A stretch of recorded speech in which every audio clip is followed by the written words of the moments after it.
They'd say like, oh, the companies that I really admire, and they'd name some company. And then they'd start to list off a bunch of things about it. Like, oh, they have such a great culture. They've got free lunches. Oh, the ping pong table, like that's so much fun. And I always like this definition.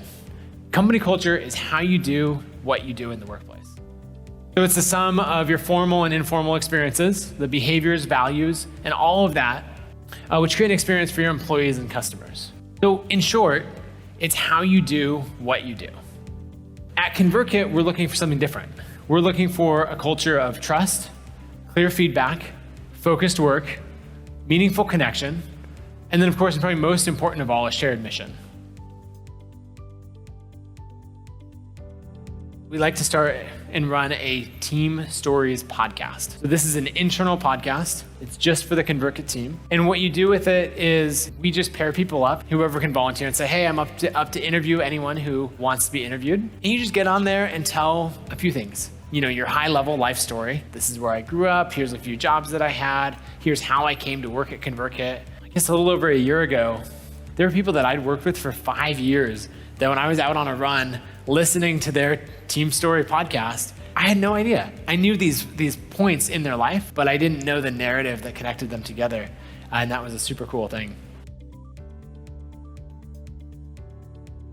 Okay, my last tip on building connection is to donate money together. You think about why people donate to something, it's usually a cause that's personal to them. So I like to understand what you value through money. So one time we did this at a team retreat. We took a pool of $10,000 and we said, okay, I think there was maybe 30 to 40 of us at the time in the company. And we said, what we're gonna do for the next hour or hour and a half is we're gonna give away all of this money to our favorite charities. A couple catches. One, we're gonna divide into groups of 4 people. That group is going to have your pool of money to donate. You can only donate $100 per charity.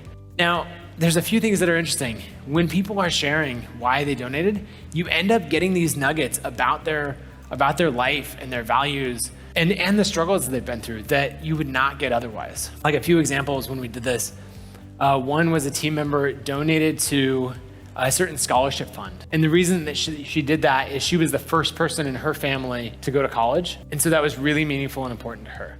So you get to see this lens into what people value and what matters to them. And as people are sharing these different things that they donated to, you'll get other groups saying, oh, we donated to them as well. And you start to get these connections. And then after we finish that exercise and people spread out, went about their evening, you'd see these little conversations form of people talking about the things that they had in common that they wouldn't have known about other than through this exercise. And so there's one magic sentence that I learned that completely changed my management life.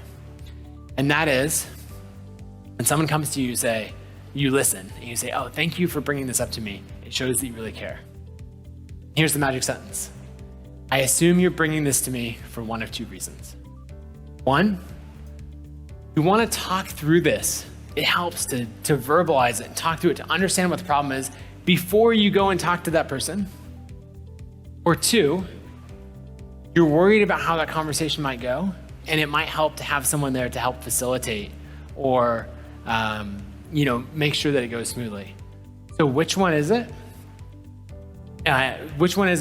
When are you having the conversation? And would you like me to be there? And what always happens every time I've done this is someone goes, oh, you're right. I do need to talk to this person directly. And no, I think I've got it. Like, I don't need your help facilitating. I say, great. I'll add it to our one-on-one agenda for the next time we talk to follow up and find out about how it went. And let me know if you need any help. And so if you don't take on the emotional burdens of everyone on your team, and instead you build a culture of clear, direct feedback where you're saying, we're not going to avoid problems, we're going to work directly together, you're going to build a much healthier culture in the company. If you don't build a culture of people giving you feedback that you never asked for, you're missing out on a huge amount of potential growth. And so this is an exercise that we do in the company very deliberately, where we say, hey, at our team retreats, we're going to gather, we're going to break into small teams. And what we do is we sit in a circle and we schedule like 8 to 10 minutes per person. And we go around the room and we talk about them as if they weren't there. And so that person just sits quietly and takes notes. What ends up happening is you get the best compliments you've ever heard. And you also get all of this really good constructive feedback. And so I'll give you a couple of the prompts that we use. So in advance, like a week before the retreat. One is, what does this person do that you find remarkable?